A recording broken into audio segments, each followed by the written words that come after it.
Okay, this is a really common thing, just changing your spark plugs on a Honda. Um, when you're pulling the boot off, do a little bit of wobble motion while you're lifting it and then pull it up. You don't want to rip the boot. And there's a couple of things that seems very simple until you see how complicated it can be. This socket has the rubber inside of it, so when I go down inside and I actually go to pull the spark plug out,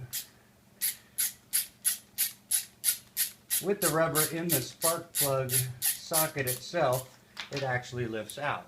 I could lift it out, pull it out, and anybody that's ever done this before knows that when you go to put it back in, it sticks in the socket. So I just use that one to remove it, then I set it aside. Now to put it back in, you can either use just like a normal rubber hose and put it in like that, and then fish it in there, start it, and then once you're done doing that, use another socket that doesn't have the rubber in it. Now, before all that, with the aluminum heads and everything, there's stuff called anti-seize. You just put it on the new plug, just a little bit, and set it down, get a nice edge walked around it. It makes it so the plug doesn't stick in there next time. If it ever sticks in there, it's going to ruin the head. Then you have to either time insert it or throw the head away and get a new one. The other thing is too, even though they come pre-gapped, you always want to check them. You never know how, shipping they could have got banged around. They're supposed to be 1.1 or in American it's 0.045. After you gap them, you got your anti-seize on it. Instead of the little rubber hose, this is a spark plug inserter tool. You just put it in there. If you just drop it down at this point, you could mess the gap up. So why would you do that? It's such a precision thing, just dropping it falls so far in there, it could mess it up.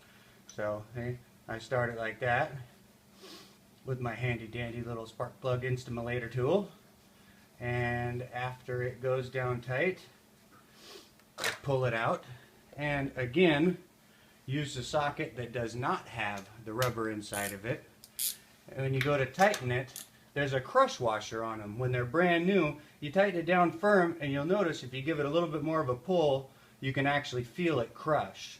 Now, the plug that I just used is used, so it didn't crush, but it should go from snug to somewhere about there after you actually crush it. You can feel it crush. You don't want to over tighten it, and after you're done with that, again, it seems so simple, either using the hose or the tool.